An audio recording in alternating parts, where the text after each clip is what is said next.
మాట్లాడుతున్న మాటలు చూస్తుంటే ఆయనకి ఓటమి భయం ఎలా పట్టుకుందో ఖచ్చితంగా అర్థమవుతుంది.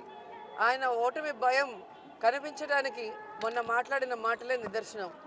ఈరోజు పాక్ ఉగ్రవాదులు చేసిన దారుణమైన చర్యని భారతీయులంతా కూడా ఈరోజు రక్తం మరిగిపోతుంటే దాన్ని వ్యతిరేకిస్తూ దాన్ని ఖండిస్తూ వాళ్ళకి బుద్ధి చెప్పాలి అని కోరుకుంటుంటే వాళ్ళని సమర్థిస్తూ ఈరోజు చంద్రబాబు నాయుడు మాట్లాడటం సిగ్గుచేటు. ఒక ముఖ్యమంత్రిగా ఉండి మన సైనికుల మీద పాక్ ఉగ్రవాదులు చేసిన దాడిని సమర్థించడమే కాకుండా దానికోసం మోడీ గారు రాజీనామా చేయాలని మాట్లాడటం ఆయన దిగజారుడు రాజకీయాలకి నిదర్శనం అని కూడా తెలియజేసుకుంటున్నా. ఎందుకంటే గతంలో గోదావరి పుష్కరాల్లో కేవలం చంద్రబాబు నాయుడు గారి పబ్లిసిటీ పిచ్చి వల్ల షూటింగ్ వల్ల 30 మంది చనిపోతే మరి చంద్రబాబు నాయుడు గారు ఎందుకు రాజీనామా చేయలేదు, ఎందుకు ఆయన మీద కేసులు పెట్టలేదని మేము అడుగుతున్నాం. మొన్నటికి మొన్న చంద్రబాబు నాయుడు గారి మీటింగ్ కోసం పోలీసులు ఒక రైతుని కొట్టి చంపితే ఎందుకు ఆయన రాజీనామా చేయలేదు, ఆ చర్యను ఖండించలేదని నేను అడుగుతున్నాం. తనకొక నీతి మరొకరికైతే ఇంకో నీతి అన్నట్టుగా ఆయన మాట్లాడటం చాలా దురదృష్టకరమైన సంఘటన. అంతేకాకుండా ఈరోజు వైఎస్ఆర్సీపీ మీద ఏడవటమే పనిగా పెట్టుకున్నాడు. ఈరోజు వైఎస్ఆర్సీపీలోకి ఎమ్మెల్యేలు ఎంపీలు వస్తుంటే ఇది కేసీఆర్ గారు అలాగే మోడీ గారు కలిసి జగన్ గారితో కుట్ర పన్నుతున్నారు అంటున్నారు. నేను సూటిగా అడుగుతున్నాను చంద్రబాబు నాయుడు గారిని, గతంలో మీరు అధికారంలోకి వచ్చిన తర్వాత వైఎస్ఆర్ కాంగ్రెస్ పార్టీ నుంచి 23 మంది ఎమ్మెల్యేలని 3 ఎంపీలని మీరు కొన్నారు కదా. అంటే ఎన్డీఏలో ఉన్న మీరు మరి ఆ రోజు మోడీ గారితో కుట్ర చేసి అలాగే మీ స్నేహితుడు కేసీఆర్ గారితో కుట్ర చేసి మరి మా ఎమ్మెల్యేలని ఎంపీలని తీసుకువెళ్లారని నేను అడుగుతున్నాను. మీరు చేస్తే న్యాయం, మేము చేస్తే అన్యాయం అన్నట్టుగా మీరు మాట్లాడటం చాలా దురదృష్టకరం. ఎందుకంటే ఆ రోజు మీరు డబ్బులు ఇచ్చి మంత్రి పదవులు ఇచ్చి భయపెట్టి వారి బిజినెస్లంతా కూడా కాలరాస్తామని చెప్పి మీరు పార్టీలోకి తీసుకున్నారు. కానీ ఈరోజు ప్రజాదరణ చూసి రాబోయే కాలంలో జగన్మోహన్ రెడ్డి గారు తిరుగులేని నాయకుడిగా ఎదుగుతాడని జాతీయ మీడియాలో వస్తున్న రిజల్ట్స్ చూసి ఆయన నాయకత్వాన్ని బలపరుస్తూ ఈరోజు తెలుగుదేశం పార్టీ నుంచి వైఎస్ఆర్సీపీకి వస్తున్నారే తప్ప ఎవరిని బెదిరించలేదు, ఎవరికి డబ్బులు ఇచ్చిన దాఖలాలు కూడా లేదు.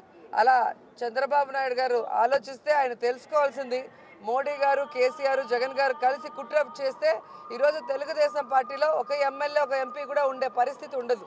ఈరోజు సుజనా చౌదరి అలాగే సీఎం రమేష్ చేసిన తప్పులకి ముందుగా రాజీనామా తెలుగుదేశానికి చేసి వచ్చేయాల్సిన పరిస్థితి ఉంటుంది. ఈ రోజుకి కూడా చంద్రబాబు నాయుడు వైఎస్ఆర్సీపీ నుంచి తీసుకెళ్లిన ఎమ్మెల్యేలతో ఎంపీలతో రాజీనామా చేసే దమ్ము ధైర్యం లేకుండా అలాగే కొనసాగించుకుంటున్నారు. వైఎస్ఆర్సీపీ ఎమ్మెల్యేలుగా ఎంపీలుగా ఇంకా చలామణి అవుతున్నారంటే ఎంత సిగ్గుచేటో ఒకసారి ఆలోచించాలి. కానీ వైఎస్ఆర్ కాంగ్రెస్ పార్టీలోకి ఎవరు రావాలన్నా అది ఎమ్మెల్సీ అయినా ఎంపీ అయినా ఎమ్మెల్యే అయినా వాళ్ళ పదవులకి వారి యొక్క పార్టీ సభ్యత్వానికి రాజీనామా చేసి వస్తున్నారు అంటే ఎంత విలువలతో కూడిన రాజకీయాలు జగన్మోహన్ రెడ్డి గారు చేస్తున్నారో మీరు తెలుసుకోవాలి. ప్రజలైతే తెలుసుకున్నారన్న సంగతి తెలియజేసుకుంటూ ఈరోజు చంద్రబాబు నాయుడు గారి కులపిచ్చి, చంద్రబాబు నాయుడు గారి అహంకారం, చంద్రబాబు నాయుడు గారి ప్రజా వ్యతిరేక పరిపాలన చూసి ఈరోజు ఎమ్మెల్యేలు ఎంపీలు బయటకు వచ్చేస్తున్నారు.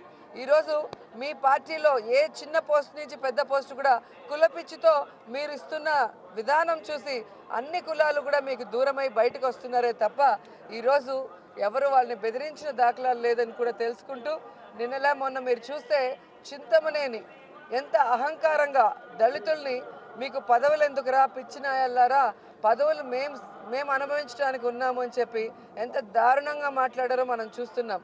అంటే చంద్రబాబు నాయుడు గారి పార్టీలో విప్పు, చంద్రబాబు నాయుడు పెంచి పోషిస్తున్న ఒక రౌడీ ఎమ్మెల్యే గతంలో కూడా వనజాక్షిని కొడితే కనీసం అతన్ని సస్పెండ్ చేయకుండా మరి ఏ విధంగా సెటిల్మెంట్ చేసి వనజాక్షి ఎంఆర్ఓనే బెదిరించారో చంద్రబాబు నాయుడు మనం చూసాం.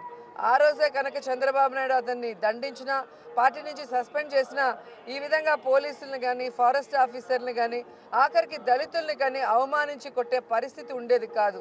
కానీ ఈరోజు తన కులస్తుడు అంటే కుల పిచ్చితో ఏ విధంగా అతన్ని సపోర్ట్ చేస్తూ అతను చేసే ఏ కార్యక్రమాన్ని ఖండించకుండా దళితుల్ని అంత అవమానిస్తే కనీసం ఇంతవరకు అతన్ని క్షమాపణ చెప్పించే కార్యక్రమం కూడా చేపట్టలేదు. అంటే గతంలో చంద్రబాబు నాయుడు గారు చెప్పినట్టు ఎవరైనా ఎస్సీల్లో పుట్టాలనుకుంటారా అని చెప్పి ఆయన మాట్లాడిన మాటలు మనస్ఫూర్తిగానే మాట్లాడినట్టు, దళితులంటే వాళ్ళకి అసహ్యం అభిమానం లేదు, కేవలం ఓటర్లుగానే చూస్తున్నారనేది అర్థమైంది.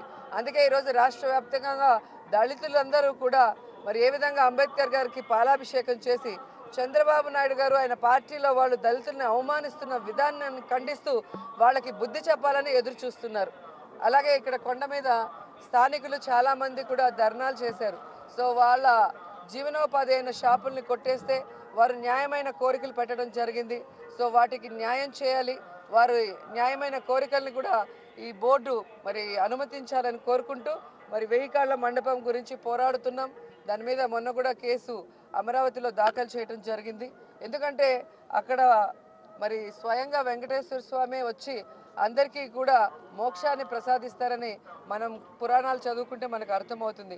అలాంటి పుణ్యమైన స్థలాన్ని కొట్టేసి చంద్రబాబు నాయుడు గారు ఏదో సినిమా షూటింగ్లు సెట్టింగ్ లాగా ఈ ప్రాంతాన్ని తయారు చేయాలనుకుంటున్నాడు తప్ప ఏ విధంగానూ పురావస్తు శాఖ వారు మరి అది కొడుతుంటే ఆ రోజు ఎందుకు సైలెంట్గా ఉన్నారు నాకైతే అర్థం కాలేదు. కానీ కొన్ని దేవాలయాలకి కొన్ని సాంప్రదాయాలు, కొన్ని ఆగమ శాస్త్రాల ప్రకారం చేయాలి, కొన్ని భక్తుల మనోభిప్రాయాలు దెబ్బతినకుండా చూడాల్సిన బాధ్యత ఉండి కూడా కేవలం అహంకారంతో చేసిన ఈ దుశ్చర్యను ఖండిస్తూ దాన్ని మేము కోర్టులో సాధిస్తాం.